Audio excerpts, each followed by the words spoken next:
사랑과 은혜가 충만하신 하나님 아버지 감사합니다. 하나님께서 저희를 너무나 사랑하셔서 이 땅에 인간의 몸을 입고 오셨고 우리의 모든 죄를 대속하시기 위해서 십자가의 모진 고통으로 인내해 주시고 또 그 보혈로 말미암아 우리를 구원케 해주심에 감사를 드립니다. 우리가 주님께 받은 사랑이 너무나 크기에 그 은혜를 어찌 보답할고 생각하면서 또 하루하루 주님께서 주신 은혜로 말미암아 살아가고 있습니다. 하나님께서 우리의 걸음을 항상 지켜주시고 우리의 마음을 붙잡아 주셔서 유혹 가운데 있는 이 세상 속에서 우리가 치우치지 않고 다른 곳으로 눈을 팔지 않도록 도와주시고 하나님께서 모든 은혜 가운데서 우리를 이끌어 주시기를 간절히 기도드립니다. 구미 지역에 또 많은 잃어진 영혼들을 위해서 내일부터 시작되는 대전도 집회가 있습니다.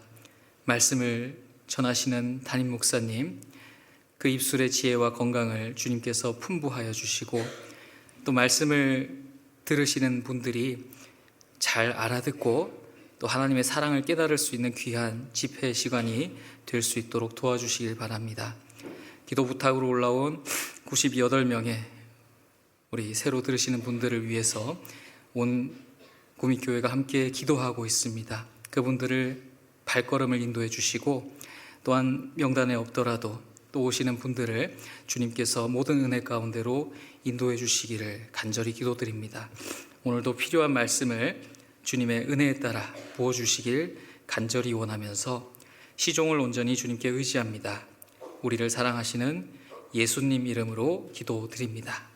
아멘. 네, 찾으시는 말씀 고린도전서 11장을 먼저 찾으시겠습니다. 고린도전서 11장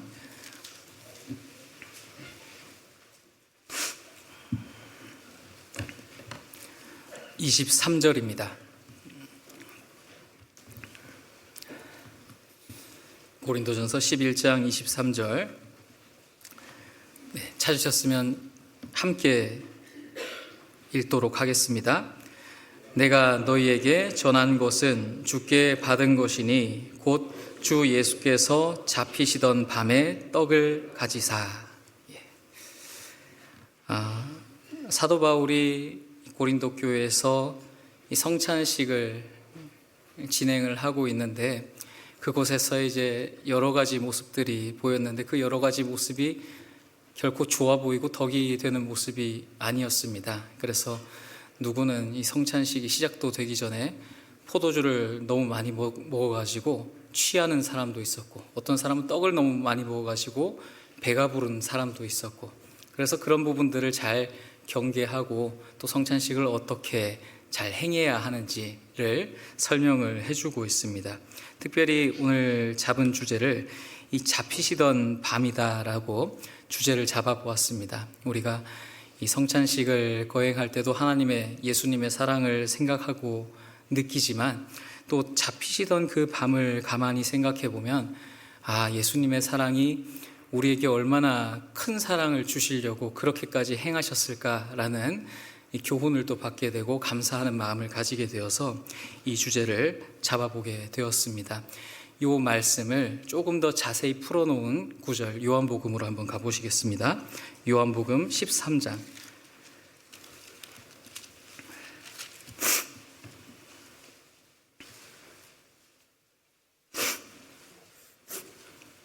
요한복음 13장 27절입니다.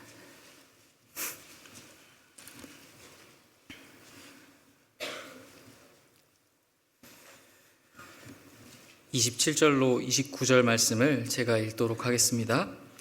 조각을 받은 후 곧 사단이 그 속에 들어간지라. 이에 예수께서 유다에게 이르시되 내 하는 일을 속히 하라 하시니 이 말씀을 무슨 뜻으로 하셨는지 그 앉은 자 중에 아는 이가 없고 어떤 이들은 유다가 돈 괴를 맡았으므로 명절에 우리의 쓸 물건을 사라 하시는지 혹 가난한 자들에게 무엇을 주라 하시는 줄로 생각하더라.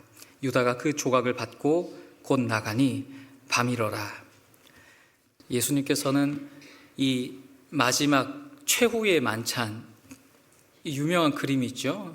저희 봉성교회에서는 그게 입구에 들어가서 엘리베이터를 타려면 그 그림을 볼 수밖에 없는 그런 위치에 걸려져 있습니다. 아마 많은 형제자매님께서 그 그림을 아실 것 같은데요. 예수님이 가운데 자리를 하고 있고 12제자가 함께 한쪽으로 좀 기댄 자세로서 음식을 먹고 있는 그런 장면입니다.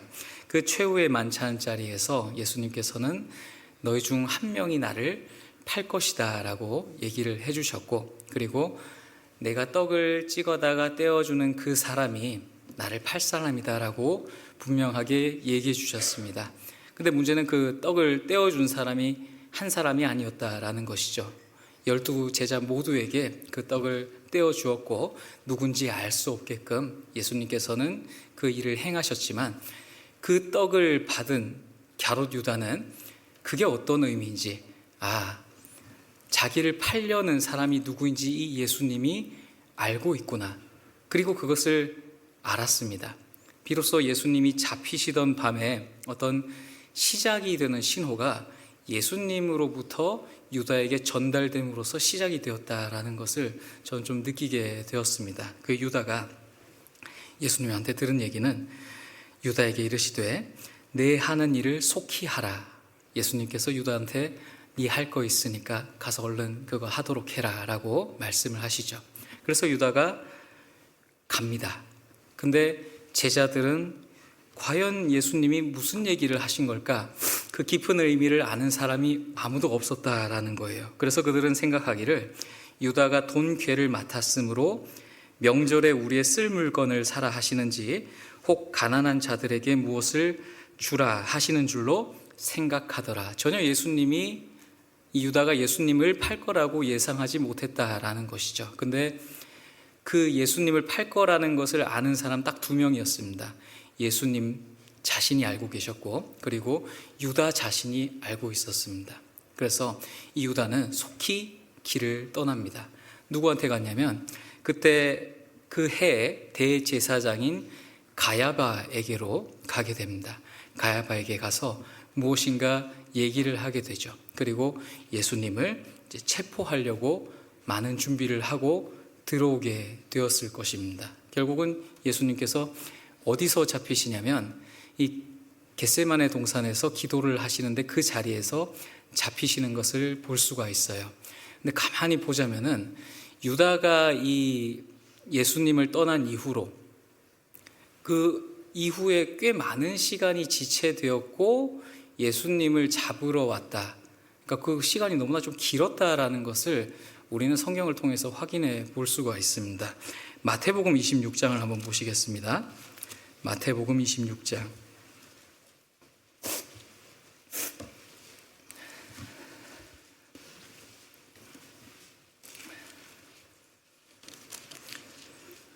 (26장)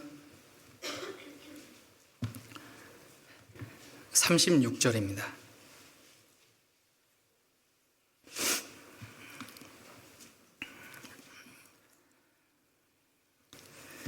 (36절부터) (38절까지의) 말씀을 제가 읽겠습니다. 이에 예수께서 제자들과 함께 겟세마네라 하는 곳에 이르러 제자들에게 이르시되 내가 저기 가서 기도할 동안에 너희는 여기 앉아 있으라 하시고, 베드로와 세베대의 2 아들을 데리고 가실새 고민하고 슬퍼하사 이에 말씀하시되 내 마음이 심히 고민하여 죽게 되었으니 너희는 여기 머물러 나와 함께 깨어 있으라 하시고, 조금 나아가사 얼굴을 땅에 대시고 엎드려 기도하여 가라사대 내 아버지여, 만일 할만하시거든 이 잔을 내게서 지나가게 하옵소서. 그러나 나의 원대로 마옵시고 아버지의 원대로 하옵소서 하시고, 제자들에게 오사 그 자는 것을 보시고 베드로에게 말씀하시되 너희가 나와 함께 1시 동안도 이렇게 깨어 있을 수 없더냐. 시험에 들지 않게 깨어 있어 기도하라. 마음에는 원이로되 육신이 약하도다 하시고, 다시 2번째 나아가 기도하여 가라사대 내 아버지여, 만일 내가 마시지 않고는 이 잔이 내게서 지나갈 수 없거든 아버지의 원대로 되기를 원하나이다 하시고, 다시 오사 보신즉 저희가 잔이 이는 저희 눈이 피곤함일러라. 또 저희를 두시고 나아가 3번째 동일한 말씀으로 기도하신 후 이에 제자들에게 오사 이르시되 이제는 자고 쉬라. 보라, 때가 가까웠으니 인자가 죄인의 손에 팔리우느니라. 일어나라, 함께 가자. 보라, 나를 파는 자가 가까이 왔느니라. 이 예수님께서 겟세마네 동산에 가셨습니다. 12제자를 대동하고 가셨고요. 그 중에 특별히 사랑하는 제자 3명, 베드로, 야고보, 요한을 조금 더 가까이 데리고 가셨습니다. 그리고 겟세마네 동산 그 기도하는 자리쯤 가서 제자들한테 부탁을 하시죠. 내 마음이 심히 고민하여 죽게 되었으니 너희들은 제발 이곳에서 나와 함께 깨어 있어서 함께 기도해 주라. 함께 깨어 있었으면 좋겠다라는 간곡한 말씀을 하시고 돌 던질 만한 그 거리 정도 가셔가지고 그곳에서 이제 하나님께 간절한 기도를 올리시죠. 그래서 그 기도하는 시간이 얼마나 되었을까라는 생각이 이 대목을 보면 대략적으로는 좀 알 수가 있습니다. 제자들이 그 간절한 부탁을 받았습니다.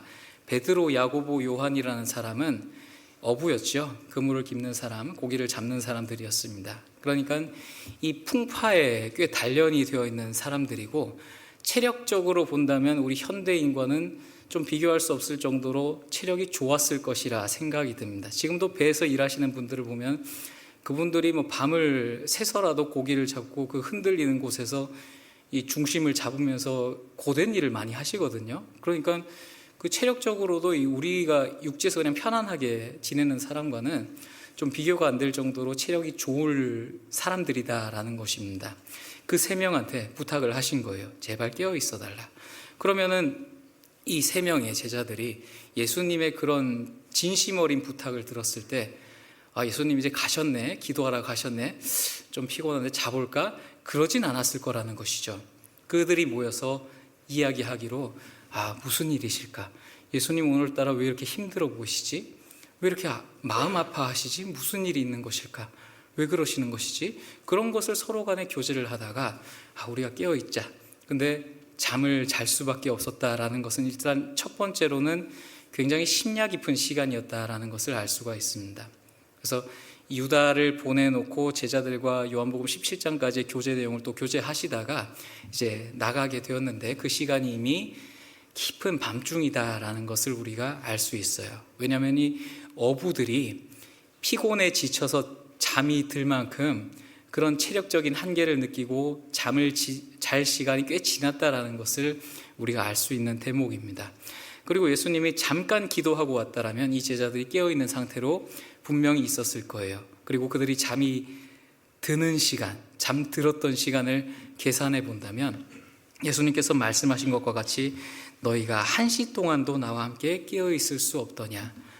1시간 정도는 기도하셨을 것이다 라는 겁니다. 그래서 1시간 정도 기도하고 오셨는데 이 제자들이 여전히 자고 있죠. 자고 있으니까 좀 깨어있을 수 없더냐. 마음에는 원이로되 육신이 약하도다 하시고 다시 깨우신 다음에 또 기도를 하러 가셔요. 동일한 내용으로 기도를 하셨는데 그 시간이 결코 적었다라고는 생각하지 않습니다. 제자들이 또 일어났어요. 일어났고 다시 또 잠을 청합니다.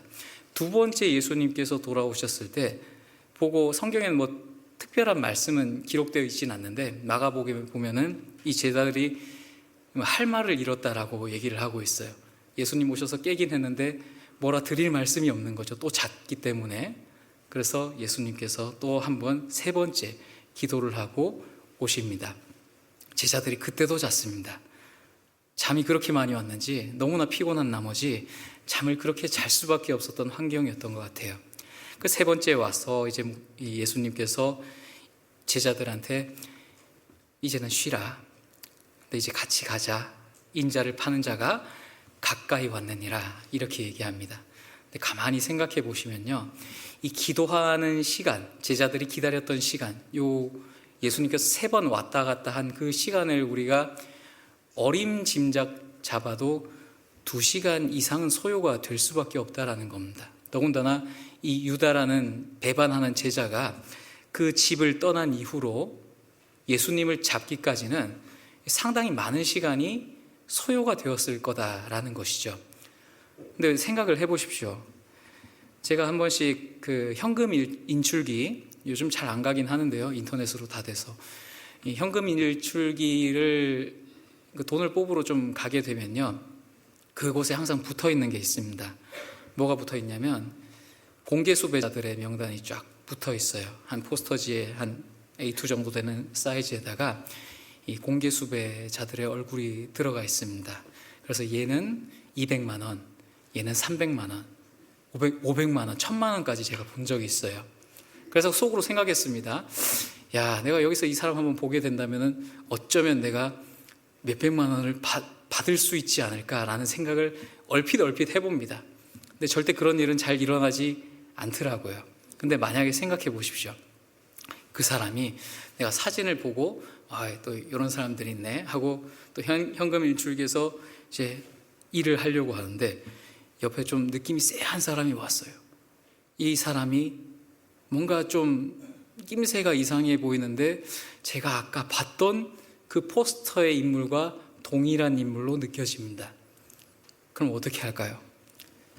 조용히 일을 마무리하고 취소 버튼 누른 다음에 현금 인출기 밖으로 문으로 나가가지고 재빠르게 교회에 연락을 하는 게 아니라 112에 신고를 하겠죠. 경찰에 신고를 해서 지금 요 현상수배범을 내가 본 것 같다. 여기 광주 어디 여기 현금 일출기 앞인데 이쪽으로 빨리 오시라고. 그러면 생각해 보십시오. 경찰이 몇 분 만에 올까요? 빠른 시간 안에 올 겁니다. 5분이 걸릴까 싶습니다. 주변에 경찰서가 있기 때문에 빠른 연락을 취해서 잡으러 오게 되겠죠. 신속하지 않으면 범인을 놓치기 때문에 빨리 와서 잡아가야 하는 것이 그들의 의무입니다.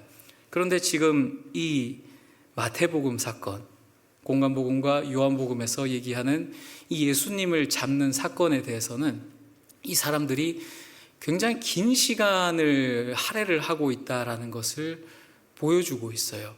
적어도 2시간, 많으면 한 3, 4시간 정도 걸리는 이 시간을 그들이 그냥 빨리 잡아야 될 것인데, 예수님을 잡으러 가야 할 것인데 지체하고 있다는 것을 우리가 알 수가 있습니다. 그러면 그들이 왜 그렇게 지체를 할 수밖에 없었는가라는 부분도 우리가 이해를 하게 되면 성경을 묵상하고 또 하나님의 사랑을 더 느끼는데 이 감사가 되는 부분이 있게 되더라고요. 일단은 이 대제사장들과 이 서기관들의 예수님에 대한 생각을 먼저 잠깐 보도록 하겠습니다. 마태복음 26장 3절을 보시면요,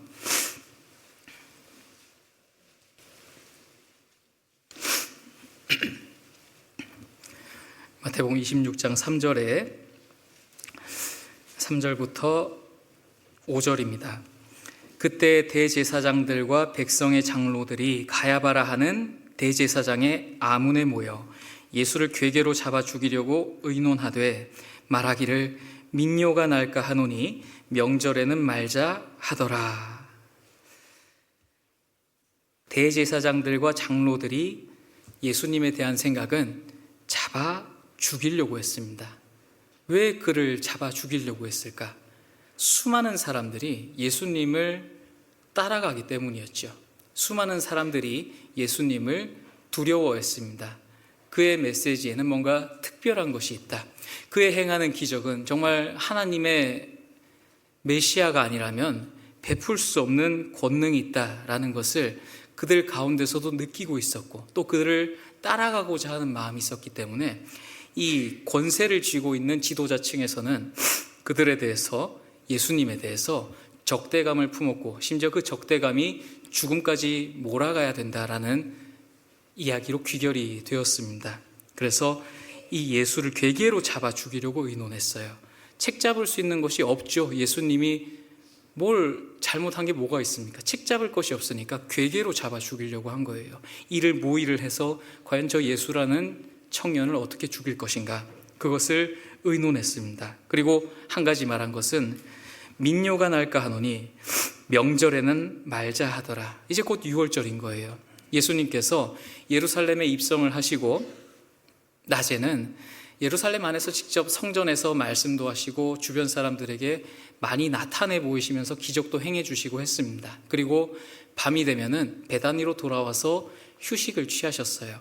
그런 일정한 그 생활적인 간격 가운데서 있었습니다. 그렇다는 것은 여기 대제사장과 이 장로들이 예수님이 항상 어디에 있는 것인지, 또 밤에는 어디로 돌아가는 것인지 그것을 아주 손쉽게 알 수 있는 사람들이다라는 거예요.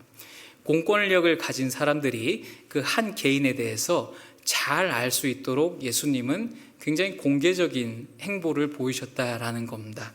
그렇다라는 것은 이들은 언제든지 예수님을 잡을 수 있었는데 이 예수님을 잡는 시기가 굉장히 안 좋은 시기였다라는 거예요. 명절에는 말자, 6월절에는 피하도록 하자라고 얘기하고 있는데, 그들이 실제로 예수님을 잡은 그 밤이, 잡히시던 그 밤이 바로 6월절 직전의 밤이었습니다. 그들이 그렇게 피하고 싶었던 6월절 직전의 밤에 왜 그들은 그 긴박한 상황에서 예수님을 사형까지 언도시켜야 되는데 왜 그때 그들은 잡으러 갈 수밖에 없었을까? 얼마든지 그 전에 잡아도 되거든요. 잡으려고 시도도 했었습니다. 시도를 했었는데 이 대제사장이 종들을 보내가지고 예수님 잡으려고 했었어요. 근데 이 종들이 예수님의 말씀을 듣고 마음이 바뀌어버린 겁니다. 지금까지 그와 같이 말한 선지자는 없었습니다. 대제사장이 종들한테 야, 너희도 미혹되었느냐? 그래서 그 안에서도 여러 가지 이야기들이 일어나요. 마가복음을 한번 보시겠습니다. 마가복음 12장.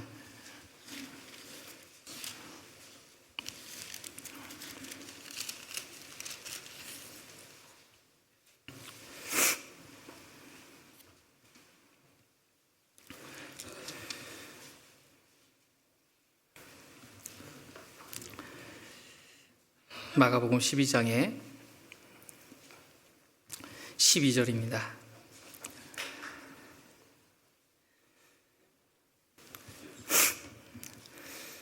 저희가 예수의 이 비유는 자기들을 가리켜 말씀하심인 줄 알고 잡고자 하되 무리를 두려워하여 예수를 버려두고 가니라. 이 사람들이 뭘 두려워했냐면 일단 사람들을 굉장히 두려워했습니다.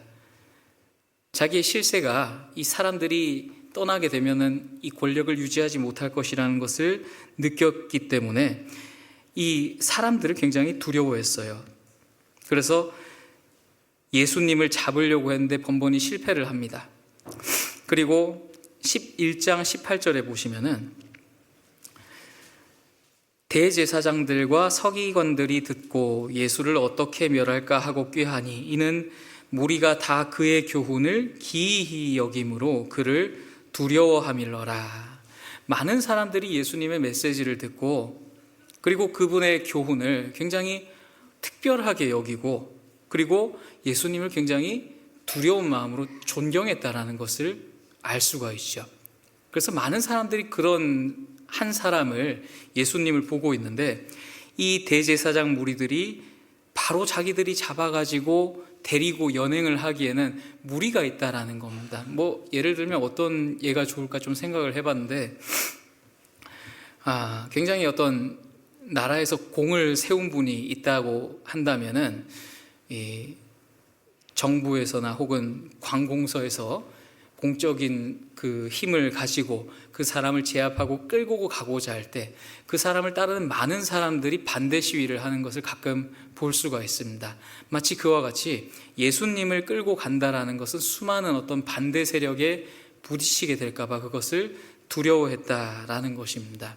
그리고 그들이 또 두려워했던 것이 있는데 이 말씀처럼 마가복음 11장 18절 말씀처럼 그의 교훈을 기이 여기고 그를 두려워함이러라. 사람들이 예수님을 두려워했는데 마찬가지로 이 대제사장들도 예수님에 대한 두려움이 있었다라는 것을 우리가 확인을 해볼 수가 있습니다. 그것을 어디서 확인해 볼 수 있냐면 예수님을 잡으러 가는 그 모습을 보면 이 사람들이 예수님을 굉장히 좀 두려운 존재로 인식을 하고 있었구나라는 것을 느끼게 됩니다. 다시 마태복음 26장을 가보실게요. 마태복음 26장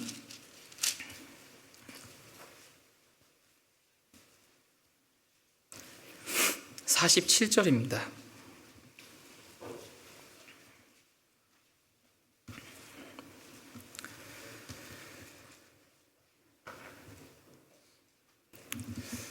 말씀하실 때에 12 중에 하나인 유다가 왔는데 대제사장들과 백성의 장로들에게서 파송된 큰 무리가 검과 몽치를 가지고 그와 함께 하였더라. 이 장로들, 대제사장들이 파송한 무리들을 보니까 무엇을 가지고 왔냐면 검과 몽치를 가지고 그와 함께 하였더라. 무장한 사람들을 보냈죠. 그리고 그들의 무리는 작은 무리가 아니라 한 사람을 체포하기 위한 어떤 최소의 인원을 보낸 것이 아니라 큰 무리라고 얘기를 하고 있습니다. 이것은 뭐냐면은 그들도 과연 이 무리를 보낸다 하더라도 예수님을 우리가 잡을 수 있을까? 그에 대한 두려움이 있었다라는 것을 보여주고 있는 것이죠. 그리고 왜 그들이 불리한 이 시간, 6월절 직전에 예수님을 체포할 수밖에 없었을까? 그 결정적인 역할을 한 사람은 누굴까라는 것을 보면 그것은 갸롯 유다라는 것을 볼 수가 있습니다. 유다가 도대체 대제사장한테 가서 무슨 이야기를 했길래 이 피하고 싶은 그 시간, 왜냐하면 6월절이 시작되기 전에 그 하루가 안 남은 상태잖아요. 그때 재판을 여는데 이스라엘의 재판이 있습니다. 시나고그 공회에서 여는 재판이 있어요. 그걸 먼저 해야 되거든요. 그리고 그를 범죄자로 지목을 하고 극형을 언도하기 위해서는 로마의 재판이 필요하죠. 당시 총독으로 있었던 빌라도를 이용을 해서 사형을 언도시키는 재판이 필요합니다. 그러니까 최소한 2번의 재판이 필요한 거예요. 그리고 사형이 언도가 되고 사람을 죽이는 데 있어서 빨리 죽이되 6월절에는 시체가 달려있으면 안 되기 때문에 그 전에 치워야 되기 때문에 이 하루밖에 안 남은 상황에서 모든 일들이 진행이 돼야 된다라는 것입니다. 그러니까 이 대제사장들과 서기관들 입장에서는 굉장히 불리한 입장인 거예요. 안 좋은 시간대입니다. 6월절 전날이라는 것은. 근데 왜 갔을까? 도대체 유다가 뭐라고 말했을까? 성경은 나와 있지 않습니다. 근데 예수님과 유다의 대화를 보면은 짐작은 좀 해볼 수는 있는 것 같아요. 유다가 아마 가야바한테 가서 지금이라고 얘기했을 겁니다. 지금이라고.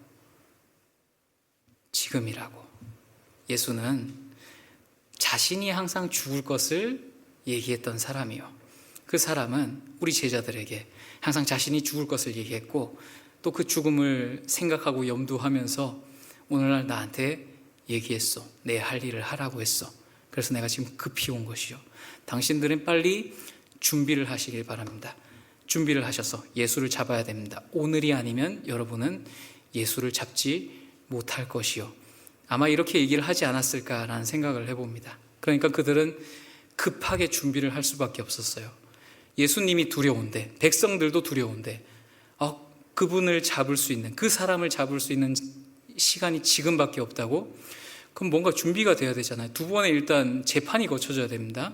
우리끼리의 재판은 그렇다 하더라도 로마의 재판은 어떻게 할 것이며 극형을 언도하기 위해서는 그 죄목이 타당해야 되는데 그 죄목은 어떤 것으로 만들 것이며 그 괴계가 잘 이루어져야 하는 상황에서 그들은 마음이 분주했을 거예요. 유다가 오는 시간이 그렇게 반갑지만은 않았지만 예수를 잡을 수 있다는 생각으로 그들은 반가워했을 것입니다. 어떻게 하면 잡을까? 그래, 빨리빨리 일을 진행을 해보자. 야, 종들 시켜라. 그 대제사장들이 파송한 무리는 절대 그 대제사장 임의대로 개인적으로 어떤 호의적인 부분으로 쓸 수 있는 사람들이 아닙니다. 거기 있던 그 사람들 급하게 모집을 해서 보냈었던 것이고, 그리고 이 대제사장은 분명히 다른 일을 했기 때문에 그 장인이 이 예수님을 그때 먼저 신문을 하는 것을 이제 좀 볼 수가 있어요. 가야바가 어디 갔다라는 것을 좀 알 수 있는 대목입니다. 그래서 이 급하게 치르고 또 회의를 해야 되죠. 야, 어떻게 죄목을 만들어야 되지? 예수를 하는 작자를 어떻게 우리가 사형 언도를 시켜야 되지? 그 부분에 대해서 급하게 막 회의를 열고 이렇게 하자. 어떻게 좀 정해 가보자. 이런 긴급한 상황 속에서 2시간, 3시간 일하는 시간은 굉장히 짧았을 거라는 거죠. 회의를 소집하는데도 시간이 걸렸을 것이고 이야기를 일치시키는데도 문제가 있었을 것이고, 그래서 급하게 짜서 이제 예수님을 잡으러 갑니다. 그리고 유다가 그 선봉에 서서 내가 입맞추는 사람이 그니 그를 잡으시오 라고 얘기를 합니다. 예수님한테 가서 예수님한테 입을 맞추죠. 예수님께서 친구여 내가 무엇을 하려고 왔는지 행하라 얘기를 하십니다. 예수님은 저항을 하지 않으셨어요. 얼마든지 저항을 할 수가 있었고, 오히려 베드로가 저항을 했었죠. 칼자루를 착 꺼내가지고 의미 없는 휘두름을 몇 번 했는데 어떻게 말고의 귀가 뚝 떨어졌습니다. 예수님이 그만하고 집에 넣어라. 너 검으로 그러다 검으로 망한다. 그래서 베드로가 집어넣고 그 말고의 귀를 다시 붙여줍니다. 나를 잡으러 왔느냐? 너희가 강도를 잡는 것과 같이 검과 몽치를 가지고 나를 잡으러 왔느냐?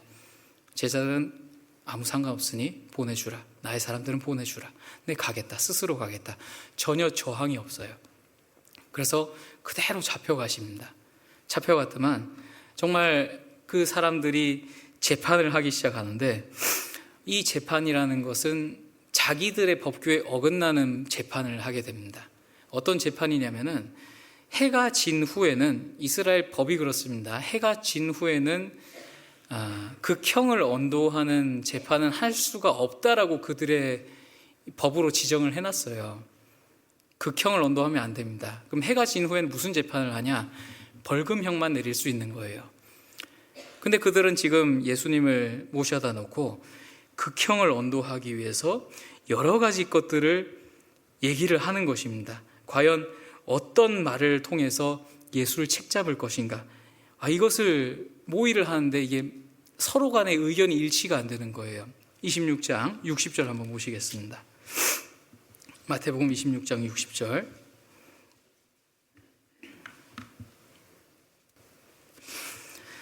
거짓 증인이 많이 왔으나 얻지 못하더니 후에 두 사람이 와서 가로되 이 사람의 말이 내가 하나님의 성전을 헐고 사흘에 지을 수 있다 하더라 하니, 대제사장이 일어서서 예수께 묻되 아무 대답도 없느냐? 이 사람들의 너를 치는 증거가 어떠하뇨 하되, 예수께서 잠잠하시거늘 대제사장이 가로되 내가 너로 살아계신 하나님께 맹세하게 하노니 내가 하나님의 아들 그리스도인지 우리에게 말하라. 예수께서 가라사대 내가 말하였느니라. 그러나 내가 너희에게 이르노니 이후에 인자가 권능의 우편에 앉은 것과 하늘 구름을 타고 오는 것을 너희가 보리라 하시니, 이 사람들이 와서 예수를 책잡을 말로 여러 가지 얘기를 하는 거예요. 이 사람이 뭐 거짓말했다고 뭐 그런 얘기를 이제 했었겠죠. 사람들을 선동했다 얘기를 했는데 이 사람 말이 다르고 저 사람 말이 다릅니다. 그럼 그들의 그 판결법에 있어서 해당이 안 되는 증거 자료인 거예요. 그리고 극형을 언도할 때는 이 증인들이 자기 목숨을 걸고 증언을 해야 됩니다. 자기가 거짓 증언을 한다라면 자기는 목숨을 버릴 각오를 하고 얘기를 해야 되는 거예요. 근데 이 사람들이 막 지금 얘기를 하고 있어요. 자기들의 얘기가 합하지 않습니다. 근데 어떤 사람이 이제 얘기를 하는 것이 하나님의 성전을 헐고 사흘에 지을 수 있다 하더라 하니, 이건 좀 근거가 있는 말이거든요. 많은 사람들이 들은 말이거든요. 이게 왜 문제가 되냐면 그 이스라엘이란 나라는 하나님을 섬기는 유일한 나라지 않습니까? 유일신을 섬기는 나라입니다. 그러니까 하나님을 제외한 모든 어떤 마술적인 행위 같은 게 있죠. 뭐 기적이 어떤 마술적인 행위, 이런 것을 굉장히 그 부정한 것으로 이제 생각을 하고 있습니다. 그러니까 성전을 무너뜨렸다가 사흘 만에 짓는다라는 것은 뭔가 좀 마법이나 마술 같은 그런 그 판결로 이제 가게 되는 거예요. 그래서 이것이 신성모독으로 이제 이어지게 됩니다. 그리고 그것은 이 예수님을 극형을 언도할 수 있는, 이 죄인으로서 죽일 수 있는 그들의 법은 괜찮은 거예요. 그래서 이스라엘 사람들이 예수님을 죽일 수 있는 그 발언을 한 겁니다. 성전을 허물었다가 사흘 만에 짓는다라는 것은 이 마술한다, 마술. 이 이상한 신 섬기는 거다, 신성 모독한다, 그것을 이제 얘기를 하는 겁니다. 그러니까 이 대제사장이 예수님한테 아무 대답도 없느냐, 이 사람들의 너를 치는 증거가 어떠하뇨 하되, 예수님이 솔직히 말씀하셨으면 얼마든지 풀려나실 수 있는 상황이셨어요. 그게 그 말이 아니다. 우리가 물론 다른 그 복음서를 이제 보면은 알 수가 있지만, 예수님은 성전된 자기 몸을 가리켜 말한 것이다 라고 분명히 얘기를 하셨습니다. 자기 몸을 가리켜 얘기한 것이다. 근데 그 사람들은 그 실제로 지어져 있는 그 성전을 사흘 만에 무너뜨리고 사흘 만에 다시 건축할 것이다 라고 얘기를 했던 거죠. 그러니까 요 대제사장이 물어보면 대답을 하시면은 얼마든지 오해를 풀고 풀려나갈 수 있는데 대답을 안 하세요. 예수님이 그냥 가만히 계십니다. 어떠하뇨? 대답이 없으세요. 근데 대제사장이 뭐라고 하냐면 63절 후반절에 보시면요, 내가 너로 살아계신 하나님께 맹세하게 하노니 내가 하나님의 아들 그리스도인지 우리에게 말하라. 내가 너한테 너가 하나님께 맹세하게 하겠다. 네가 하나님의 아들 그리스도인지 우리에게 말하라. 이거는 절대적인 대답할 수밖에 없는 그 권한을 가진 이야기입니다. 너 하나님한테 맹세하고 꼭 말해야 된다 이거예요. 하나님께 맹세하고는 말하지 않으면 안 된다. 그러니까 요 말을 했을 때 내가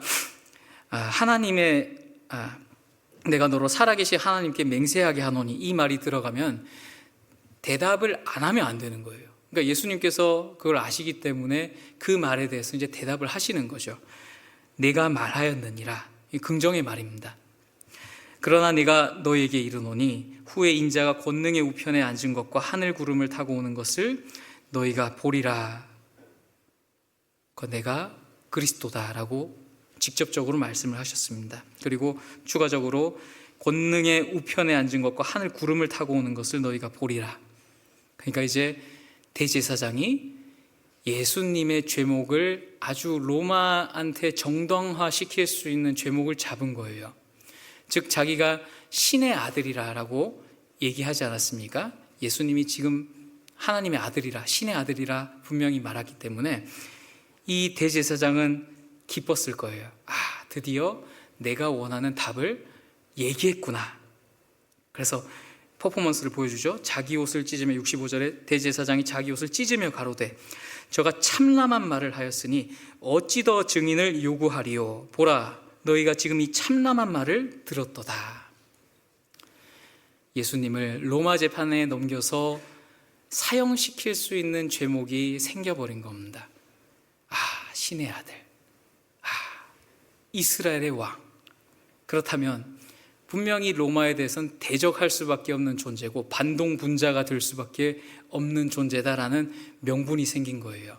그래서 이 가야바가 속으로는 쾌재를 이제 불렀을 것입니다. 그리고 예수님을 이제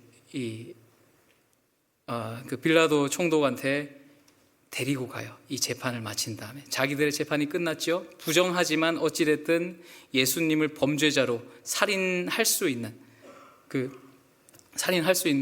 범죄자로 만들어 놓고 자기들끼리 회의가 끝났습니다. 이제 아주 이른 아침이 되어서 이들은 빌라도한테 가는 모습을 보입니다. 요한복음 18장 보시겠습니다. 요한복음 18장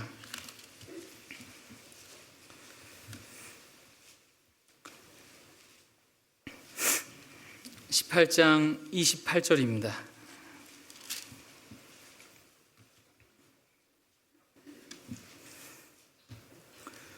요한복음 18장 28절. 저희가 예수를 가야바에게서 관정으로 끌고 가니 새벽이라 저희는 더럽힘을 받지 아니하고 유월절 잔치를 먹고자 하여 관정에 들어가지 아니하더라. 그러므로 빌라도가 밖으로 저에게 나가서 말하되 너희가 무슨 일로 이 사람을 고소하느냐? 대답하여 가로되 이 사람이 행악자가 아니었다면 우리가 당신에게 넘기지 아니하였겠나이다. 보시면 언제 예수님을 빌라도 관정까지 끌고 가냐면은 저희가 예수를 가야바에게서 관정으로 끌고 가니 새벽이라. 정말 그 해 뜰 때 이 예수님을 그 관정까지 끌고 간 겁니다. 여러분 아침에 일찍 전화 받아 보셨어요? 가끔 집에 있으면요, 집엔 항상 있습니다. 집에 맨날 있는데 항상 일어나기 전에 한 번씩 전화가 오는 경우가 있어요. 어떤 전화인지 느낌적으로 압니다. 차 빼달라는 거구나. 주차난이 심하니까요. 분명히 근데 저는 중립기어로 차를 잘 주차를 해 놓거든요. 평행 주차를 하게 되면은. 그래서 딱 주차를 해 놓고 분명히 왔던 기억도 있고 전화가 오는 겁니다. 보통 그분들의 목소리가 그렇게 선하지만은 않으셔요. 몇 번 많이 받아봤는데 약간 짜증이 섞인 목소리로 좀 차 좀 빼주세요, 이렇게 얘기를 하더라고요. 저도 얘기를 했죠. 전 공손하게 얘기를 하려고 노력을 했습니다. 혹시 밀 수 있게 좀 되어 있을 건데요, 이렇게 얘기를 하니까 그분이 얘기를 하더라고요. 아니, 내가 밀면은 진작에 뺐겠지, 이렇게 얘기를 하시더라고요. 그 소리를 듣는 순간 제 속에 있는 무언가가 꿈틀꿈틀 거렸습니다. 그래서 그걸 표현할 수는 없고, 그래도 목사인데 표현하면 안 되잖아요. 그래서 표현할 수는 없고 알겠습니다, 내려가겠습니다 하고 끊고 재빠르게 옷을 입고 딱 내려가서 봤는데 문제는 제 차가 아니었어요. 뒤에 차였습니다. 뒤에 차가 밀 수 없는 상황에서 제 차를 빼달라고 이제 얘기를 했던 거예요. 그래서 그분이 솔직히 저를 보면서 뭔가 인사를 좀 건네려고 했었던 느낌을 받았습니다. 근데 저는 벌써 그분 전화 때문에 마음이 상했거든요.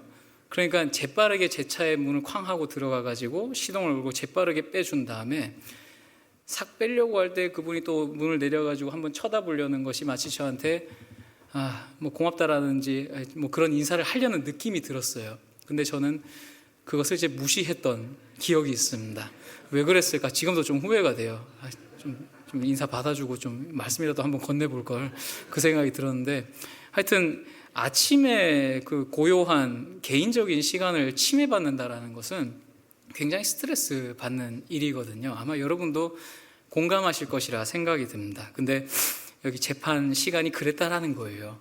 예수님을 끌고 온 시간이, 이 빌라도 총독이 정말 개인적인 시간을 보낼 수 있을 때 그때 데리고 와서 재판을 열어달라고 온 겁니다. 그리고 특이하게도 이 사람들이 그 관정까지 들어간 게 아니에요. 28절에 다시 보시면, 저희가 예수를 가야바에게서 관정으로 끌고 가니 새벽이라. 저희는 더럽힘을 받지 아니하고 유월절 잔치를 먹고자 하여 관정에 들어가지 아니하더라. 그러니까 유월절 앞에 있으니까 유월절 음식을 먹기 위해선 자기들이 성결해야 되거든요. 이스라엘 사람들이, 대제사장이 성결해야 되거든요. 그러니까 그 성결 규정 중에 하나가 이방인의 관정에 들어갈 수 없다라는 그 법이 있어요. 자기들끼리의 법이. 그래서 그것을 지키려고 문 밖에서 기다리고 있는 거죠. 그러니까 빌라도가 친히 밖으로 저기에 나가서 말하되 너희가 무슨 일로 이 사람을 고소하느냐라고 얘기를 합니다. 그런데 이 대답을 들어보면 30절에 대답하여 가로되 이 사람이 행악자가 아니었다면 우리가 당신에게 넘기지 아니하였겠나이다. 대답이 좀 이상해요.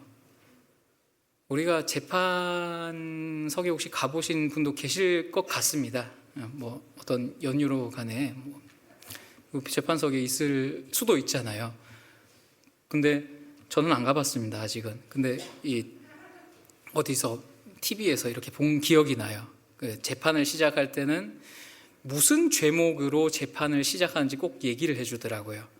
이번 사건은 뭐 어떤 일로 인해서 피고가 누구 있고 이런 모든 것들이 갖춰졌다. 이제 시작합니다. 땅땅땅 하면서 그렇게 시작하는 게 이게 로마 때부터 있었던 거구나라는 생각을 했습니다. 굉장히 일반적이고 보통적인 그 심판의 시작 방법이에요. 재판의 시작 방법입니다. 그런데 대답을 해야죠. 그러니까 너희가 무슨 일로 이 사람을 여기까지 끌고 왔느냐 했을 때 대답을 해야 됩니다. 무슨 대답을 해야 될까요? 이 사람이 반역자입니다. 그러므로 당신한테 이 처리를 해달라고 이렇게 급하게 아침에 새벽 일찍 끌고 왔습니다. 그렇게 대답을 해야 정상적인 대답이 나오는 것이죠. 근데 그들의 대답은 조금 뭔가 분에 차 있는 모습을 얘기를 하고 있습니다. 그래서 30절에 보시면 대답하여 가로되 이 사람이 행악자가 아니었다면 우리가 당신에게 넘기지 아니하였겠나이다. 죄명을 말하는데 다짜고짜 이 사람이 나쁜 사람이 아니면 우리가 안 넘겼을 겁니다. 막 흥분한 모습으로 이 빌라도한테 얘기를 하고 있어요. 이 모습 보면서, 그리고 우리가 이 예수님의 어떤 재판 과정을 보면서 빌라도에 대한 잘못된 선입관들을 좀 가지고 있는 분이 많습니다. 빌라도 하면 어떤 이미지가 먼저 생각이 나십니까? 빌라도는요, 예수님을 풀어주려고 부단히 노력했던 사람으로 우리는 많이 생각을 하고 있어요. 틀린 건 아니죠.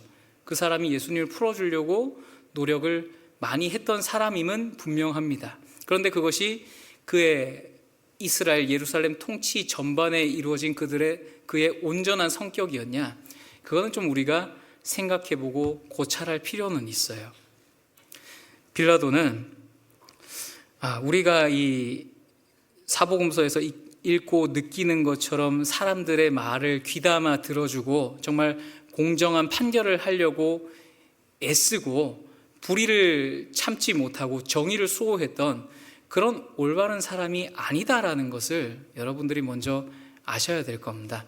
그래서 그 빌라도에 대한 사료들이 몇 개가 있더라고요. 요세푸스 역사서라든가 여러 가지 사료들을 보니까 이 사람이 통치 시기 때 어떤 일들을 벌였는지를 이제 몇몇 가지 굵직굵직한 사건들이 있는데 그 사건들을 보면 이 사람이 이런 사람이구나라는 것을 좀 알 수가 있습니다. 이 빌라도가 어떤 옛날 어렸을 때 부분부터는 어떻게 잘 나오지 않는데 어떤 전승적인 사료랍니다. 그것은. 그래서 이 빌라도가 그냥 일반 군인이었는데 어떻게 연애를 한 사람이 그 로마 황제의 딸이었어요. 그 사람이 이제 프로큘라라고 얘기합니다. 프로큘라 클라우디아라는 여인과 이제 연애를 했는데 참 왕의 딸이었다라는 것입니다. 황제의 딸이었던 것이죠. 그래서 이 두 사람이 이제 결혼을 하고 일반 군인이었는데 왕의 사위가 됐으니 얼마나 높은 지위가 되었습니까? 그러니까 이 황제도 이 빌라도를 어떤 예루살렘의 총독 정도로는 앉힐 수 있도록 배려를 해준 것 같아요. 자세한 내용까지는 모르겠지만 어쨌든 이 황제가 빌라도를 이 예루살렘에 통치할 수 있도록 총독으로 임명을 해줬습니다.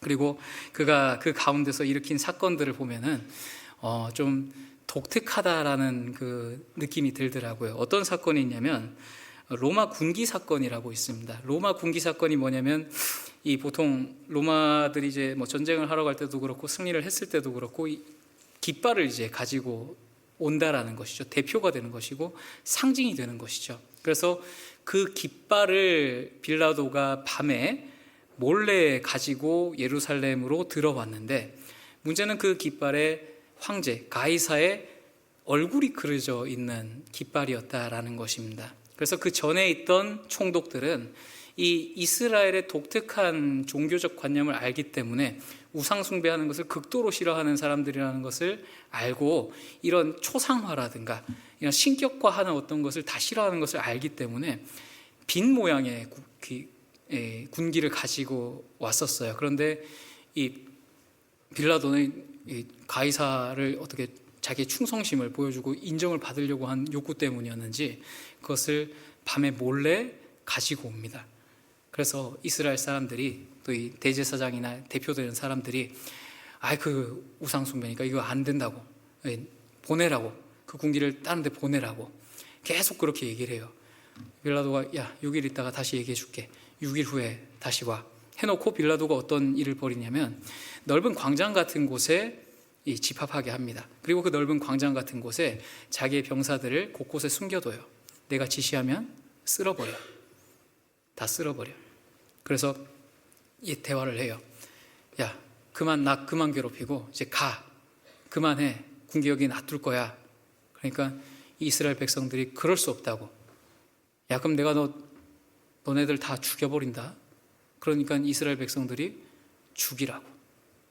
우린 죽더라도 그건 못 받아들이겠다고. 그러니까 야, 이거 죽이지 않고는, 학살이 일어나지 않고는 얘네들을 어찌할 수 없구나. 그래서 슬쩍 한번 빠져요. 그런 사건이 한 번 있었고, 그 이후에 또 비슷한 사건이 있는데, 그것이 이 봉헌 방패 사건이라는 것인데, 황제한테 또 금방패를 하나 받은 거예요. 또 그것에 역시 문구가 쓰여져 있고 뭔가 신격고 할 수 있는 그런 그 내용들이 들어가 있는 것입니다. 그래서 그 봉헌 방패를 또 가지고 관저에 들어가니까 이스라엘 사람들이 가만히 있질 않죠. 또 이제 힘을 합쳐서 그거 빼야 된다고, 그거 거기 있으면 안 된다고, 예루살렘은 이런 곳이 아니라고, 성전에 어떻게 그런 게 있을 수 있냐고 하면서 빌라도한테 얘기를 합니다. 빌라도가 전에와 마찬가지로 이 이스라엘 사람들을 다 없애려고 또 계획을 해요. 없애려고 계획을 합니다. 근데 이것이 이 이스라엘의 지도자에 의해서 가이사의 그 황제의 귀까지 들어가게 돼요. 황제가 중단을 시켜버리죠. 야, 너 거기서 뭐 하고 있냐? 빨리 방패 안 빼? 그래서 방패를 빼서 황제의 눈밖에 나게 되죠. 그런 사건이 있었고, 또 어떤 사건은 이 학살이 성공을 했었습니다. 어떤 사건이냐면 고르반 사건입니다. 우리 고르반이 성경에 나오는 단어인데, 이 하나님께 바쳐지다라는 그 뜻이 있는 단어인 거죠. 이 고르반 사건이 뭐냐면, 이 빌라도가 좋은 일을 하려고 했어요. 예루살렘에 좋은 일을 하려고 그 실로암에 있는 연못의 물을 이 수도 연결을 해가지고 이 도시 상부까지 올라올 수 있게끔 하려는 그 수도 공사 사업을 진행을 한 겁니다. 문제는 그것을 고르반을 썼다라는 거예요. 이스라엘 사람들이 하나님께 바쳐 드리는 그 돈을 가지고 이 빌라도가 재정을 사용해 버린 것이죠. 그러니까 또 이스라엘 사람들 어떻게 하겠습니까? 이스라엘 사람들이 참 잘하는 것이 그 하나님의 어떤 잘못된 말씀에 위배되는 부분을 보면은 들고 일어나서 이 봉기를 잘 듭니다. 이번에도 마찬가지로 빌라도한테 어찌 그럴 수가 있냐고, 그럴 수 있는 것이 아니라고 하면서 뭐 돌려내라 했는지 어떻게 했는지 모르겠어요. 근데 이번에는 이 빌라도가 어떻게 하냐면, 그렇게 데모를 하고 있는 이제 자기 병사들에게 사복을 입힙니다. 사복을 입히고 이 무장을 하게 한 다음에 그 곳곳에 숨어 들어가게 해요. 그리고 내가 지시하면 다 죽여라. 그래서 지시를 탁 하니까 싹 죽여버리는 거죠. 그때 수많은 사람들이 죽었다라고 요세푸스가 이제 기록을 하고 있더라고요. 그러니까 이 빌라도라는 사람이 우리가 예수님 풀어주는 그 생각만 하니까 뭔가 좋은 사람, 정의롭고 뭔가 올바른 사람이 아닐까라고 생각을 하는데, 실제 그를 평가하는 역사가들의 말은 그렇지가 않습니다. 굉장히 어떻게 보면 무능하고요, 자기의 독단적이고 사람의 말을 들을 줄 모르는 그런 사람으로 다 묘사를 이제 하고 있다라는 것이죠. 그래서 이 사람이 재판을 하는데 이 이스라엘 사람들이 이렇게 얘기를 하는 것이 말이 맞을까라는 생각이 들어요. 이 사람이 행악자가 아니었다면 우리가 당신에게 넘기지 아니하였겠나이다. 굉장히 반항적인 말투잖아요. 그리고 이 로마의 재판이 새벽에 아무리 일어난다 하더라도 이 사전에 미리 얘기가 되지 않으면 그렇게 바로 일어나기가 힘듭니다. 보통은 로마의 재판이 그렇게 회고록 같은 데 쓰여져 있어서 이스라엘 재판이 어떤 것이 있는지 확인을 하고 그 다음에 넘어가는 수순이 되거든요. 그러니까 이 새벽에 일어난다라는 것은 어떤 의미가 있을까? 이것은 이제 학자들이 좀 많이 얘기를 하는 것입니다. 가야바와 이 빌라도가 분명히 밀접한 만남을 가졌을 것이다. 언제? 유다가 가야바한테 그 사실을 고했고, 장인한테 잠깐 예수님을 신문하게 하고 가야바가 그 자리에 없는 상태에서 빌라도한테 가서 이 재판에 대한 이야기를 하지 않았을까라는 이야기를 학자들이 많이 하고 있어요. 그래서 가서 얘기를 했다면 무슨 얘기를 했겠습니까? 이 예수를 죽이는 것이 당신의 어떤 안전을 위해서도 용이하고 우리 이스라엘의 안정을 위해서도 용이한 것이니 우리 그렇게 하도록 합시다 라는 길지 않은 대화를 짧게 나누고 나왔다라는 것을 생각해 볼 수가 있겠죠. 그리고 그 아내, 빌라도의 아내라고 하는 그 프로큘라라는 여인이 분명히 그 이야기를 듣지 않았을까. 그래서 들었기 때문에 이 마태복음에 나오는 그 프로큘라의 한 구절의 등장 내용이 있잖아요. 그 등장이 이제 올바르게 연결이 되지 않았나라는 생각이 듭니다. 보통 이제 우리 자매님들 집에 형제님이 누굴 초대했습니다. 그러면 자매님들은 어떠십니까? 이제 음식 준비하시느라 많이 좀 바쁘시더라고요. 음식 준비하시고 집안에 좀 신경 써주시고 하는데 여인들의 우리 여성분들의 어떤 특징이라고 해야 될까요? 귀가 참 좋으시다라는 겁니다. 남자들은요 신경을 쓰고 들어도 잘 안 들리거든요. 그러니까 저도 이제 한 번씩 이제 자매랑 카페에 가서 커피를 마시면서 얘기를 하죠. 이런저런 얘기를 합니다. 근데 놀라운 것은 제 얘기를 들으면서 주변에 있는 사람들의 얘기를 다 듣는다라는 거예요. 그 옆에서 저렇게 얘기하네 하길래 저 들어보려고 애를 썼거든요. 안 들립니다, 저는. 근데 이 자매는 그걸 다 듣고 저한테 얘기를 해주면서 진짜 실시간으로 방영을 해주는 것처럼 쫙 얘기를 해주는데 난 안 들리는데 어떻게 듣지? 그 여인들의 어떤 여성분들의 특징인 것 같아요. 그래서 이 빌라도가 그 대제사장 가야바와 얘기를 하고 있었을 때 이 프로큘라가 뭐 접시 닦는 척 하면서 무슨 얘기하지 딱 들어보고 저런 뭐 예수에 대한 얘기하네. 그러고 가야바가 가게 되었을 때 분명히 빌라도와 얘기를 하지 않았을까라는 것입니다. 그래서 얘기를 한 다음에 꽤 밤이 깊은 시간이고 늦은 시간이었죠. 그래서 프로큘라가 이 마태복음에 나온 거 보면은 굉장히 좀 늦게 일어났구나, 재판 후에 이 사람이 일어났구나라는 것을 볼 수 있습니다. 마태복음 27장을 한번 보실게요.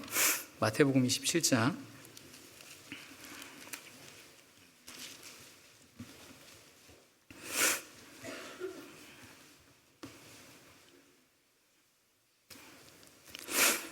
27장 19절.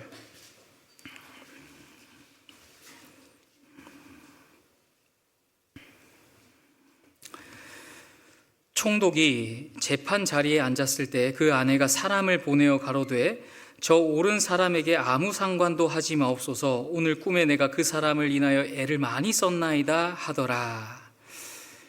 만약에 이 빌라도와 유대인의 어떤 대표가 만나는 일이 없었다라면 이 구절이 굉장히 어색해지게 되겠죠. 갑자기 등장을 해서 꿈꾸고 와가지고 저 사람 건들지 말라고 하니 좀 뭔가 이상한데, 만약 그들이 만남을 가졌더라면 이게 굉장히 자연스럽게 이어지거든요. 이 부분이 만남을 가졌고, 또 빌라도와 아내가 왕의 딸이잖아요. 한참을 얘기하고 빌라도가 신뢰할 수 있는 사람이니까 얼마나 많은 그 교제를 하고 좀 생각을 했겠습니까? 그래서 얘기를 한 다음에 이제 잠이 들었죠.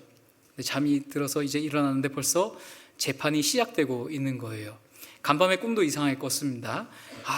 그 예수라는 사람 건들면 안 되는 것 같은데. 그래서 여기서 볼 수 있는 것이 뭐냐면은 저 옳은 사람에게 아무 상관도 하지 마옵소서. 오늘 꿈에 내가 그 사람을 인하여 애를 많이 썼나이다. 뭔가 다급하고 긴급한 모습을 보여주고 있어요. 그러니까 일어나자마자 재판 상황이고 빨리 지금 써줘야겠다 해가지고 사람을 보낸 거예요. 그러니까 그 전에 이야기가 있었다라면은 이스라엘 사람들이 이 사람이 행악자가 아니었다면 우리가 당신에게 오지 않았을 것입니다 라는 것도 이해가 되기 시작하더라고요. 이 사람들이 지금 이 얘기하고 있구나. 우리들이 얘기했지 않냐? 당신한테 이미 대표가 얘기하지 않았냐? 우리들의 판결만으로도 부족한 것이냐? 우리 유대인의 재판을 당신은 뭘로 보는 것이냐? 그 원망 섞인 목소리가 빌라도한테 향하고 있는 것이죠. 그래서 빌라도가 예수님을 받고 이제 재판을 하기 시작합니다. 무슨 죄를 지었는지 다시 한번 물어보고, 또 뭐 유대인의 왕이다라고 하니까 네가 유대인의 왕이냐라고 물어보기도 합니다. 보면은 잘 들어요. 왜 그런 잘 듣는 사람이 되었을까? 보면은 이 아내의 역할이 굉장히 컸다라는 것을 볼 수가 있습니다. 아내의 역할이 컸고, 또 로마에서의 어떤 자기의 입지도 굉장히 불안했기 때문에 이 사람이 요 예수님을 재판할 때는 굉장히 뭔가 선한 느낌의 불완전한 사람으로서, 왔다 갔다 하는 사람으로서 나오게 되는 거예요. 심지어는 예수님이 죄가 없다라고 3번이나 얘기를 해줬습니다. 이 사람을 보니 내가 죄가 없다, 채찍 때려 놓아주겠다. 안 되니까 헤롯한테 한번 보내보겠다. 야, 헤롯도 너네 관할이지 않냐? 그쪽 가서 내가 한번 얘기 한번 시켜보겠다. 헤롯한테 넘기려고 하고, 또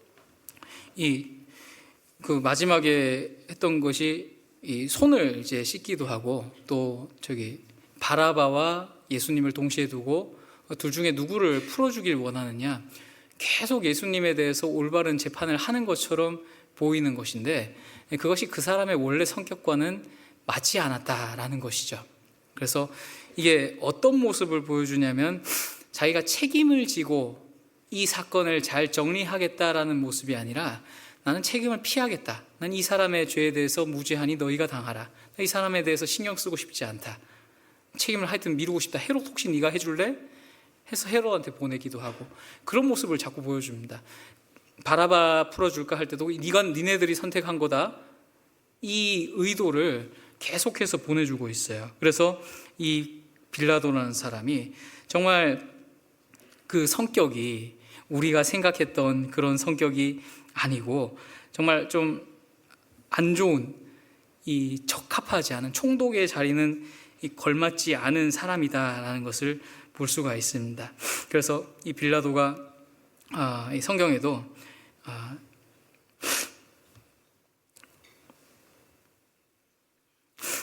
이 빌라도의 어떤 잔혹성을 잠깐 보여주는 대목이 있는데요. 누가복음 한번 보시겠습니다. 누가복음 13장.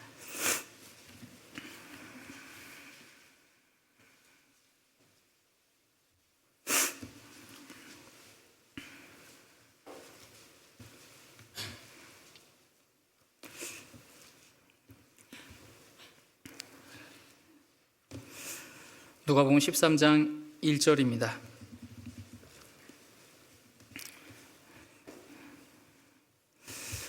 그때 마침 두어 사람이 와서 빌라도가 어떤 갈릴리 사람들의 피를 저희 제물에 섞은 일로 예수께 고하니, 대답하여 가라사대, 너희는 이 갈릴리 사람들이 이같이 해받음으로써 모든 갈릴리 사람보다 죄가 더 있는 줄 아느냐? 빌라도가 어떤 사람이냐면, 갈릴리 사람들의 피를 저희의 제물에 섞었다, 그 죽여서 피를 흘리게 한 다음에 그것을 제물로 바쳤다라는 것을 얘기하는 거죠. 그만큼 잔인하다라는 것을 알 수 있는 사람입니다. 그러니까 본래 성격과 맞지 않는 재판을 하게 된 이유는, 그 로마에서의 입지도 자기가 불완전한 입지이고, 그리고 자기 아내의 그 손대지 말라 했던 말이 이 충격적으로 들렸기 때문에 이 태도가 갑자기 이상하게 바뀌는 거예요. 자기 정체성을 찾을 수 없게 이상하게 바뀐 상태에서 재판을 하기 시작했다라는 것입니다. 그리고 재판을 마치게 되니까 빌라도가 자신의 본연의 상태로 다시 돌아오는 모습을 보여줘요. 그래서 이 예수님께서 십자가에 돌아가실 때 그 위에다가 유대인의 왕 예수라는 그 팻말을 이제 로마 사람들이 박아줬는데, 그 대제사장이 또 와가지고, 아니 유대인의 왕이라 하지 말고 자칭 유대인의 왕이라고 해주시오, 그렇게 요구를 하는 겁니다. 그때 빌라도가 단칼에 거절해요. 난 내가 쓸 거 썼다, 가라. 순식간에 마음이 탁 돌변한 모습을 볼 수가 있습니다. 그러니까 그런 사람의 어떤 모습을 통해서 예수님께서는 그 가운데서 얼마나 많은 변명의 기회가 있었을까, 얼마나 많은 그 죽음이 아닌 삶의 기회가 있었을까라는 것을 생각해 보게 됩니다. 그럼에도 불구하고 예수님께서는 끝까지 자기의 입을 열지 않으셨다라고 말씀을 하세요. 왜 열지 않으셨을까? 왜냐하면 자기가 열면 안 되거든요. 예수님이 그 입을 열면 안 돼요. 이스라엘 재판 가운데서도 입을 열면은 자기가 살 수밖에 없습니다. 아니요, 겟세마네 동산부터 안 갔으면요 살 수밖에 없었어요. 그러니까 일부러 가셔서 유다 오기까지 그 3시간이고 4시간이고 그 자리에서 계속 기다려 주시고, 체포가 하러 갈 때도 순순히 따라가 주시고, 재판 가운데서도 별 말씀이 없으시 그냥 가만히 자기 죄를 다 받아주셨습니다. 그 누명을 다 받아주셨습니다. 빌라도한테 갔을 때도 마찬가지였어요. 그 부당한 대우들을 다 받아주셨습니다. 왜 그렇게 하셨을까라는 거예요. 왜 그렇게 하셨을까? 사도행전 2장입니다.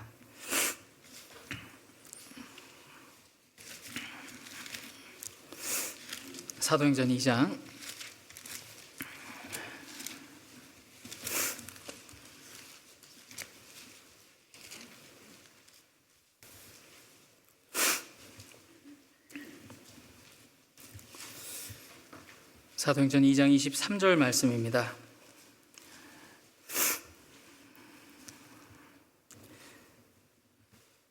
같이 읽겠습니다. 그가 하나님의 정하신 뜻과 미리 아신 대로 내어준 바 되었거늘 너희가 법 없는 자들의 손을 빌어 못 박아 죽였으나. 자, 왜 예수님이 그랬을까라는 겁니다. 그 배후에는 하나님의 정하신 뜻이 있었다라는 것이죠. 예수님이 그렇게 죽기까지는 그렇게 죽을 수 없는 분이신데 왜 그렇게 죽게 되었을까? 왜 그날 밤엔 그런 일들이 그렇게 일어날 수밖에 없었을까? 우리는 너무나 이상하고 우연의 일치일 수밖에 없다라고 생각이 들지만 그 모든 것은 하나님의 계획 아래에 있었다라는 것이죠. 하나님의 정하신 뜻 아래에 있었다라는 것입니다. 그래서 하나님의 그 정하신 뜻대로 내어줬고, 결국은 로마 재판에서 사형자로 재판을 받게 되고, 이 빌라도는 자기가 한번 지켜보려고 했던 예수님의 신변을 놓아버립니다.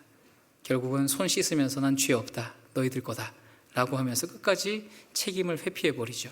그러니까 이것이 공정한 재판이 아니었어요. 너무나 부당한 재판이었고 누구도 책임지려고 하지 않는 재판이었고, 결국 이 빌라도라는 어떤 한 사람으로 말미암아 이 예수님이 극형이 선고가 되고 말았습니다. 그러니까 우리가 빌라도를 볼 때 이 사람 죄 없는 사람이네라고 생각할 것이 아니라 이 사람은 알고도 그렇게 한 거예요. 예수님이 죄가 없다라는 것을 알고도 그렇게 한 사람인 굉장히 비겁한 사람이다라는 것을 우리가 알아야 이 성경을 묵상할 때 또 예수님에 대해서 더욱더 감사하는 마음이 들게 되실 겁니다. 그리고 조금 더 자세하게 풀어놓은 구절이 사도행전 4장에 있죠. 사도행전 4장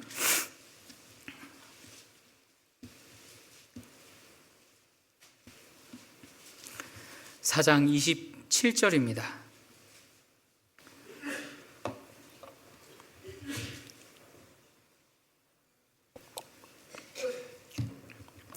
사장 27절 28절 말씀을 같이 읽도록 하겠습니다. 과연 헤롯과 본디오 빌라도는 이방인과 이스라엘 백성과 합동하여 하나님의 기름 부으신 거룩한 종 예수를 거스려 하나님의 권능과 뜻대로 이루려고 예정하신 그것을 행하려고 이 성에 모였나이다. 가만히 보니까 헤롯, 빌라도, 이방인, 이스라엘 백성, 하나님의 권능과 뜻대로 이루려고 예정하신 그것을 행하려고 이 성에 모였나이다 라고 말씀하고 있습니다. 이 모든 것들이 정말 무서운 것은 하나님의 계획 하에서 다 진행이 되었다라는 거예요. 하나님께서 왜 그런 처참한 계획을 세워놓으셨나라는 것입니다. 왜 그 유대인들을 통해서, 왜 그 빌라도를 통해서, 왜 그 이방인들을 통해서 예수님을 그렇게 처참한 지경까지 몰고 가셨냐라는 거예요. 왜 그것을 계획하셨냐라는 것입니다. 이것이 너무나 우리에게 큰 일이고 큰 사랑임을 하나님께서는 보여주고 계시는 겁니다. 우리는 반대로 해서는 안 될 거예요. 하나님께서 우리에게서 이렇게 큰 일을 행하시려고 보니까 정말 세세한 부분까지 계획을 하셨구나라는 것을 보게 됩니다. 물론 그 사람들의 마음을 사용을 하신 거죠. 그 악한 자들의 마음을 사용하신 거지만 그 사용하시는 부분에 있어서 정말 세심한 하나님의 어떤 계획들이 다 정렬이 되고 말도 안 되는 사건이 하루 만에 종결이 되는 것을 볼 수가 있어요. 근데 우리는 절대 반대로 해서는 안 될 것입니다. 우리는 하나님의 사랑을 입었다라고 하면서 정말 죄를 짓는데 계획을 해서는 안 될 거예요. 요한일서 4장을 한번 볼까요? 요한일서 4장.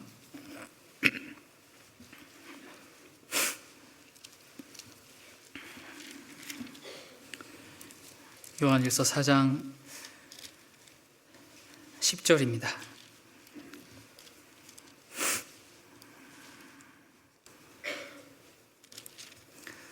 4장 10절 11절 제가 읽겠습니다. 사랑은 여기 있으니 우리가 하나님을 사랑한 것이 아니요 오직 하나님이 우리를 사랑하사 우리 죄를 위하여 화목제로 그 아들을 보내셨음이니라. 사랑하는 자들아, 하나님이 이같이 우리를 사랑하셨은즉 우리도 서로 사랑하는 것이 마땅하도다. 하나님께서 어떻게 우리를 사랑하셨는지 물론 뒤에 내용이 더 있죠. 예수님의 죽으심과 부활하심과 그 이후의 역사도 많이 있습니다. 그런데 그 하룻밤만의 사건만 보더라도 하나님이 나를 얼마나 사랑하시는지를 느낄 수가 있어요. 그 사랑하시는 사랑을 보여주시고 우리한테 부탁하시는 것은 우리도 서로 사랑하는 것이 마땅하도다 라고 얘기하고 있습니다. 새해가 밝았고 벌써 2주째 주일을 맞이하고 있습니다. 구미교회는 모르겠습니다. 어떤 교구나 구역에 많은 변동이 있으셨는지 모르겠습니다. 혹 그렇게 새로 만났다 하더라도 내가 저 형제가 보기 싫구나, 내가 저 자매가 있어서 조모임에 가기 싫구나 라는 마음이 없으셨으면 좋겠어요. 우리는 서로 사랑해야 될 존재고 우리는 서로 합해야 될 존재고 함께 해야 될 존재인데 너무나 개인적인 나머지 저런 것이 마음에 안 드는구나, 저 사람은 나와 스타일이 전혀 맞지가 않아, 저 자매는 저 형제는 나와 이런 것들이 맞지 않아 하면서 사랑을 떠나려고 하진 않는지, 혹은 더 나아가서 죄를 계획하려고 하진 않는지. 이 죄를 계획한다는 게 참 위험한 거더라고요. 3장 보시겠습니다. 3장에 요한일서 3장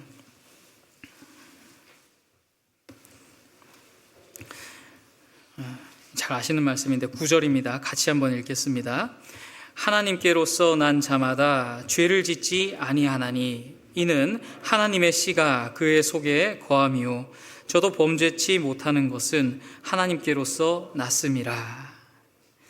하나님께로서 난 자마다 죄를 짓지 않다의 이 죄라는 것은 우리가 고범죄라는 것을 잘 알고 계실 겁니다. 특별히 고범죄라는 것은 알고도 행하는 죄, 특별히 더 나아가서 죄를 계획하는 것을 얘기를 하는 거예요. 그것이 분명히 잘못됐다라는 것을 알매도 계획을 하는 겁니다. 이 내 이득을 위해서 이렇게 해야겠구나, 어떤 것을 내가 해야겠구나. 정치가 될 수가 있죠. 교회에서 그런 거 절대 하시지 마십시오. 어떤 세력에 붙어서 뭔가 힘 있는 사람한테 붙어가지고 정치적인 움직임을 보인다라는 거, 이런 거 이게 죄가 되는 거예요. 그리고 그것이 자칫 잘못하면은 이거 구원의 확증과도 이어지는 말씀인 거예요. 어떻게 구원받은 사람이 그런 계획적인 죄를 지을 수 있겠는가라는 것을 우리에게 교훈해 주고 계시는 겁니다. 하나님의 사랑이 들어온 그 사람이 과연 그런 계획적인 죄를 지을 수 있는가? 그럴 수 없다라는 것을 우리한테 보여주고 있습니다. 예수님은 우리에게 그 사랑을 보여주세요. 사랑하라. 너희가 서로 사랑하라. 사랑으로 행할 때 모든 것이 아름답게 주의 일로 행해질 수가 있습니다. 정말 그를 위해서 우리는 많은 수고와 희생을 해야 될 거예요. 모이기를 힘써야 되고 우리가 한 사람 한 사람의 마음을 귀히 여기고 그분의 마음을 헤아릴 줄 알고 배려할 줄 아는 그런 그리스도인의 마음을 품어야 될 것입니다. 너무나 세상은 개인주의적으로 가기 때문에 자기 자신만 알라라고 계속 세뇌를 시키고 있어요. 우리한테 네 자신을 먼저 챙겨라. 힘들면 다 그렇게 얘기하거든요. 야, 너부터 챙겨, 너부터. 네가 잘 돼야 다른 사람도 잘 되는 거야. 근데 성경은 반대로 말합니다. 다른 사람의 유익을 구치 말고, 나의 유익을 구치 말고 다른 사람의 유익을 구하라라고 말씀을 하시는 거죠. 그리고 정말 그렇게 행하게 되었을 때 내가 치유가 돼요. 내가 고쳐지고 내가 행복해지는 것입니다. 성경은 항상 진리를 얘기를 하죠. 성경은 물음표를 던져주지 않습니다. 성경은 마침표를 찍어줍니다. 요즘 사람들은 자꾸 물음표를 그렇게 던져주더라고요. 유명한 하버드 강사의 말을 들어봐도 인생에 대해서, 어떤 삶에 대해서 얘기를 할 때 항상 강의의 끝은 물음표입니다. 그래서 우리는 어떻게 해야 될까? 그게 마치 지식인의 교양인 것 마냥 모든 이야기가 그런 식으로 귀결이 되고 있어요. 그래서 네 자신이 중요하다. 네가 항상 옳은 것이니 네 마음에 맞는 그 길대로 행하라 라고 되어 있습니다. 다만 문제는 책임은 못 진다. 세상은 그렇게 교육해주고 있고 세뇌해주고 있어요. 근데 예수님은요, 그렇게 안 합니다. 서로 사랑하라. 내가 너희를 사랑한 것 같이 너희도 서로 사랑하라. 마침표를 딱 찍어주세요. 너희의 행복을 위하여 여호와의 명령을 지켜 행할 것이 아니냐. 하나님의 말씀을 행하게 되었을 때 우리는 행복하다라고 말씀을 합니다. 그것을 경험하신 분들은 알고 있을 거예요. 내가 주님을 위해서 열심히 살고 있을 때 불행하셨습니까? 그 기억이 있으신 분이 계시잖아요. 정말 주님을 위해서 최선을 다하고 열심을 다해서 살고 있을 때, 내가 전도하고 있을 때 그때 불행하셨습니까? 힘은 드실 수 있어요. 힘든 것을 불행하다라고 생각하시면 안 됩니다. 힘은 들더라도 행복한 거예요. 바쁘고 괴롭고 몸은 뭔가 힘이 붙이고 어렵다 하더라도 내가 주님의 일을 하면서 받는 것이 있습니다. 행복한 것입니다. 그것을 우리가 느끼고 살아가기 위해서는 예수님의 사랑이 내 안에 올바로 자리를 잡고 있어야 될 겁니다. 예수님께서는 나한테 먼저 그렇게 사랑해 주셨어요. 내가 만약에 그 재판의 자리에 있었다면 무슨 말을 할 수 있었을까? 예수님께서 아무 말도 하지 않았을 때 나는 예수님께 뭐라 하지 않았을까? 왜 가만히 계시냐고. 그럼 예수님은 나한테 얘기했을 겁니다. 너를 위해서 이러고 있다고. 다른 사람이 아닌 너를 위해서 내가 이렇게 할 수밖에 없다고. 왜 십자가에 맞으세요? 왜 채찍에 맞으세요? 그러실 필요 없잖아요. 우리는 얼마든지 그 상황 가운데 있다면, 이 지금의 지식을 가지고 있다면, 그것을 느끼고 있다면 예수님한테 그렇게 얘기할 거예요. 예수님, 그러지 마시고 나오시라고. 제가 대변해 드리겠다고. 근데 예수님 그걸 거절하십니다. 그렇게 하지 마라. 내가 너를 위해서 이렇게 해야 된다. 그렇지 않으면 안 된다. 그렇게 이제 사랑을 하시면서 나한테 주신 사랑인 거죠. 그래서 내가 구원을 받게 되었고 그 사랑을 기초로 모든 신앙생활을 해나가고 있습니다. 하나님의 사랑이 정말 우리 마음속에 깊이 뿌리가 내려지고 올 한 해 일을 하는 데 있어서 물론 힘드신 게 왜 없겠습니까? 내일부터 대집회 하는데 어찌 몸이 편하겠습니까? 몸은 힘들 거예요. 하지만 그 가운데서 내가 말씀 앞에 나오고 새로 오신 분들을 위해서 함께 기도해주고 정말 그들이 구원받는 역사가 일어나게 되었을 때 우리의 힘든 수고가요 갑자기 기쁨과 환희로 바뀌게 됩니다. 내가 하나님 말씀을 따라서 올바르게 살고 있다라는 그 자체만으로 내 마음이 변화가 될 거예요. 그것이 바로 주님께서 우리한테 주신 사랑의 기초라는 것이죠. 그래서 잡히시던 말을 그 밤을 한번 생각해 보았습니다. 이 주제를 드린 이유는 물론 성경 읽기 하고 계시는데 이 내용이 꽤 많거든요. 사복음서에 꽤 많은 내용들이 이 짧은 밤의 사건에 대해서 꽤 기록을 많이 하고 있습니다. 꼭 읽어보시라는 거예요. 느껴보시고 정말 또 감사의 기도를 드리시고 신앙생활 하시기를 원하겠습니다. 기도하고 마치겠습니다. 사랑과 은혜가 크신 하나님 감사합니다. 예수님께서 우리에게 너무나 귀한 사랑을 주셨기에 우리가 감당치 못할 은혜를 받았습니다. 그 잡히시던 밤부터 우리를 생각하시는 그 사랑을 우리가 항상 또 생각하고 느끼면서 또 주님의 일에 게으르지 않고 열심을 내서 신앙생활을 하는 그리스도인이 되게 도와주시길 바랍니다. 내일부터 진행되는 대집회 때 또 하나님께서 인도해 주시는 그 모든 걸음을 따라서 함께하고 우리 구미교회가 더욱더 주님 앞에 충성된 교회로서 살아나가길 간절히 기도드립니다. 이후의 모든 시간도 하나님께 의지하면서 우리를 사랑하시는 예수님 이름으로 기도드립니다. 아멘.